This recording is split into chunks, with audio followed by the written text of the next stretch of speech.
Hi there. This is episode 4 of my Speak Out podcast about Asian American racism. This episode, I am going to focus on the effects hate crimes have on a community, as well as self care notes and tips. So I hope this is helpful for people within the community as well as outside of the community to be, I guess, the best ally you can be to someone who's going through this right now. There are a lot of mixed emotions, a lot of heavy feelings um, that I know I feel related to these events when I think about them. For a lot of people, it's shock. Um, then it can turn to a deep sadness, um, a kind of trauma and pain that demands grieving um, to get through.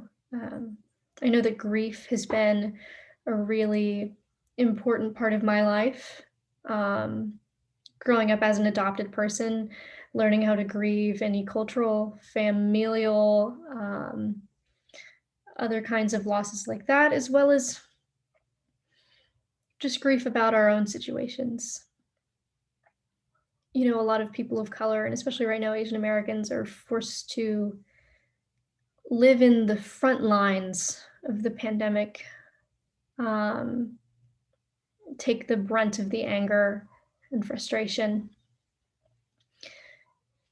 I'm I'm scared for honestly every Asian person who walks the streets. Um, this pandemic has definitely exacerbated existing fears and pains, and a lot of Asian people are left feeling that because they're Asian, they can never truly be American because they'll never be seen that way. The effects of hate crimes can be pretty severe, especially psychologically and physiologically. Um, Communities that experience hate crimes have increased psychological stresses, oftentimes developing post traumatic stress disorder, um, have increased safety concerns, and are more likely to develop depression and or anxiety. Um, there's also a lot of anger associated with these kinds of events and when they happen within a community. There are oftentimes messages like these come across as messages that to the community, to the Asian American community in this case, that we are unwelcome and unsafe here. And attacks on even one person can affect the entire community. Hate crimes can have a greater impact um, on victims and the wider communities compared to otherwise comparable attacks that are not motivated by hate. Through all of this, I have been thinking and processing a lot. It really is a lot to stomach and to have to come to terms with. I've definitely been aware that these attacks are happening ever since last year, over a year ago. So this is generally not new. And it's not something like as of this month that I'm suddenly aware of. So it's no surprise. Um, and I've kind of always been afraid that some kind of danger may happen to me, especially because I'm a woman. Like ignoring the fact that I'm Asian, I'm a small woman. Adding the fact that I'm Asian just brings another level of complexity to a lot of the fear I experience. Um, but yes, I've been increasingly made aware of the racial piece. The recent events are definitely saddening, and I feel that I have to grieve even more and prepare myself for something that might happen. Um, Honestly, though, it is really hard not to feel like a fraud. I have struggled with my identity a lot. Um, for years, whether I am allowed, like even simply allowed to exist and identify as an Asian person, even though I don't have any cultural ties, I don't have any family ties. Um, that kind of thing has been really difficult for me. Not feeling truly authentic, which is something I feel like I strive to be.